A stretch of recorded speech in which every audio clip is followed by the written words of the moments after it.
Good afternoon. Today is August 14th, and Father Ryan and I are here for your midweek check-in. Hope you're having a great day and a good week. We're continuing every Sunday to read through the Gospel of John chapter 6. And if we remember from this last week, we spoke about God providing, and that the Eucharist reveals that God will provide for his people and how we're drawn, and to really reflect on how God provides for you. Sometimes we think, and often our prayer is what we want him to provide for, and we think, oh, I want to win the lottery, or I want this or that. And what God provides is mercy and kindness and love and grace so that we can be Christian witnesses. So, I encourage you this week to think about that. Every day God's providing in some way, strengthening us to be the Christian witnesses that we're called to be. So hopefully you've had some opportunities to reflect upon that. Tomorrow is the solemnity of the Assumption of our Blessed Mother, which is a holy day of opportunity or obligation, but we would like to think of it as an opportunity for us to come and to pray together as a community, to give God thanks for our Blessed Mother, that she's interceding for us always, that she's been assumed into heaven and now sits at with the Father and the Son and is able to really watch over and guide us. So please come to Mass. We'll have Mass at 9 o'clock. And at 6 p.m. So 9 and 6 tomorrow, Holy Day of Obligation, the Assumption of our Blessed Mother.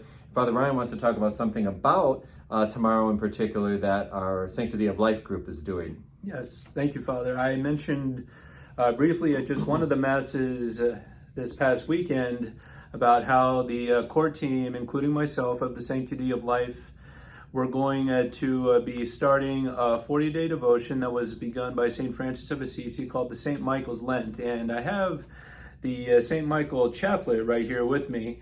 We're going to be committing ourselves to praying the chaplet, which looks like a rosary, but it's not. It's going to be prayed starting tomorrow for 40 days up until the Feast of the Archangels, September 29th, and just basically we're inviting all members of the community to do whatever devotion they like or to join us in praying the chaplet of St. Michael for the next 40 days, specifically for an end to abortion, and asking Our Lady as well to intercede in keeping abortion away from the great state of Arizona, of legalizing it up until 9 months, and for all of the different circumstances that they're trying to push for right now here in Arizona. So please consider joining us in praying the chaplet of St. Michael. It's very easy to find online. If you have any questions about it, feel free to approach me, to reach out to me, to ask a little bit more about it if you'd like.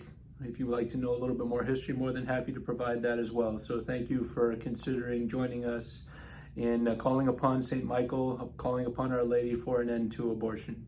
Thank you, Father Ryan. And I don't know if you said that, it's a great Franciscan tradition. Yes. St. Francis himself started that. And, and we know in our church too, and we're often in a battle, and when the battles are greatest, what do we do? What's the best thing is to pray and fast. And it has great power. So, that 40 days is an opportunity for us to embrace this particular prayer, but then we also have 40 days for life at different times throughout the year. And we've seen miracles happen, conversions happen. So, please join us in prayer. Obviously, we know the ballot initiative. It looks like it is going to be on the ballot this year. So we'll be doing some education and formation upcoming about that. And so we as Catholics understand better what we're facing. So look for that. But again, we want to continue to pray really for conversion, that we reach out and assist any woman who might be considering an abortion, so that she may know that the church loves her and loves her baby, and help them to make the right decision, and God's decision ultimately. So good to be with you all again. Remember to keep thinking about God providing for us and how he provides his great merciful love, his grace in our daily life, so that we can be the witnesses that we're called to be. Because we know we live in a world where it's very busy and a lot going on. But what's most important is that we stay close to Christ. So God bless to all of you, and we will see you tomorrow on the Feast of the Assumption, either at the 9 or the 6 p.m. Mass. God's blessings. See you all tomorrow.